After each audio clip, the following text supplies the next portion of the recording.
Hello friends, मैं विपिन राजपूत आपके साथ। आज की क्लास में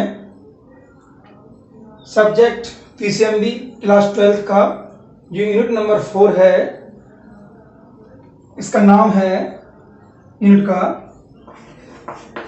इलेक्ट्रिसिटी। तो फ्रेंड्स, इलेक्ट्रिसिटी को हिंदी में कहते हैं विद्युत। तो फ्रेंड्स, के नाम से स्पष्ट हो गया कि हम इस चैप्टर में विद्युत के बारे में पढ़ने वाले हैं। विद्युत के पहले आवेश को जानना बहुत जरूरी है।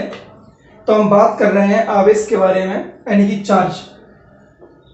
जब हम चार्ज के बारे में बात करें तो चार्ज के लिए जानना जरूरी है कि चार्ज पैदा कैसे होता है और चार्ज के प्रकार कितने होते हैं।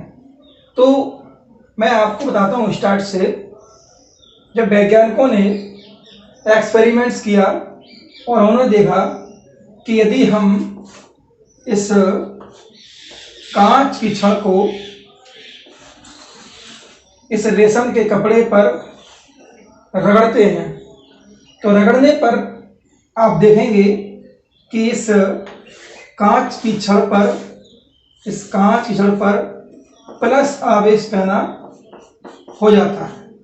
ओके, और इस कांच की छड़ को रेशम के कपड़े पर रगड़ा गया था, इसलिए रेशम के कपड़े पर माइनस आवेश पैदा हो जाता है। तो यहां पर ऐसा क्यों हुआ? आवेश के इलेक्ट्रॉनिक सिद्धांत के अनुसार एक नियम होता है कि जब एक वस्तु को दूसरी वस्तु पर रगड़ा जाता है तो उस अवस्था में देखा गया कि एक वस्तु के द्वारा इलेक्ट्रॉन का त्याग किया जाता है और एक वस्तु के द्वारा दूसरी वस्तु के द्वारा इलेक्ट्रॉन को ग्रहण किया जाता है।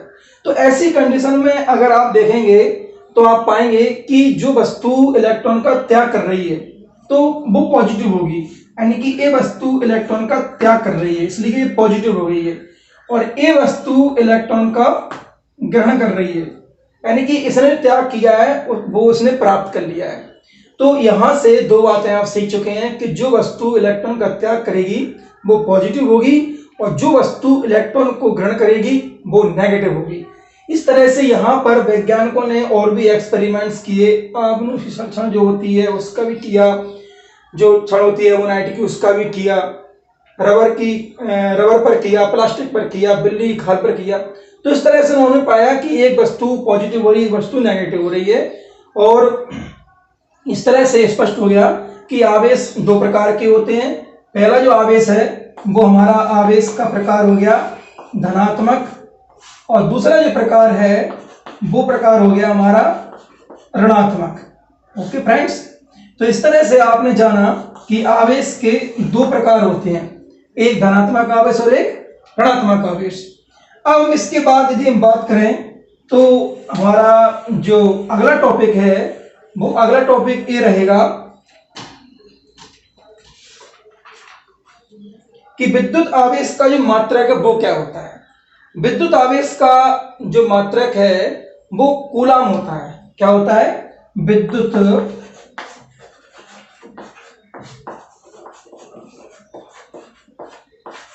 आवेश का SI मात्रक कूलाम होता है। इसे हम कैपिटल C से व्यक्त करते हैं। किससे? इसे हम कैपिटल C से व्यक्त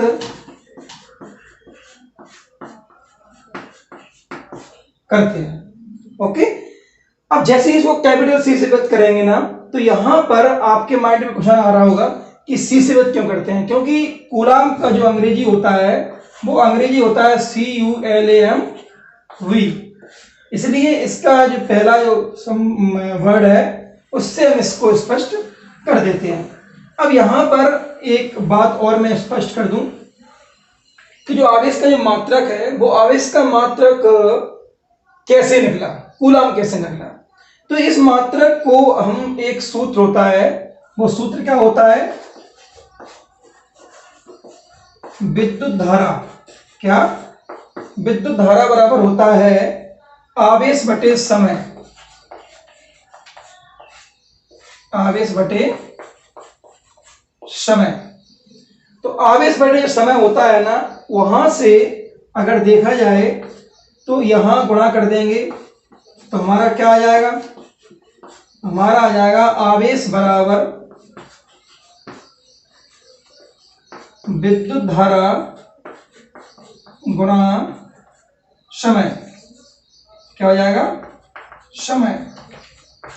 ओके, तो यहां पर अगर हम समय की बात करें तो समय t होता है, इसको हम ऐसे भी दे सकते हैं q बराबर I इंटू टी, q बराबर I इंटू टी। तो यहां पर जो आवेश है वो आवेश का मात्रक क्या है, कूलम, बराबर धारा, धारा का मात्रक क्या होता है, ये मैंने अलग से इसलिए किया क्योंकि आप सीख लें इसको कि धारा का मात्रक क्या होता है, एम्पियर, और गुणा समय का मात्रक क्या होता है, समय का मात्रक होता है सेकंड, समय का मात्रक क्या होता है, सेकंड। तो यहां हमने तीन बातें सीखी, एक, ये आवेश का मात्रक निकला कैसे। अब जो एम्पियर गुणा सेकंड है ना, इस एम्पियर गुणा सेकंड को देने वाले वैज्ञानिक कूलम थे, इसलिए उन्होंने आवेश का मात्रक कूलम कह दिया। दूसरा, यहां आपने दूसरी बात ये सीखी कि जो विद्युत धारा है, विद्युत धारा का ऐसा ही मात्रक क्या होता है, एम्पियर, ये भी आपके लिए बहुत मोस्ट है।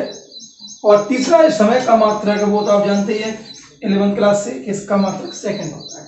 ओके फ्रेंड्स, तो अगले वीडियो में आपके लिए अगला टॉपिक लेके आऊंगा। Thank you.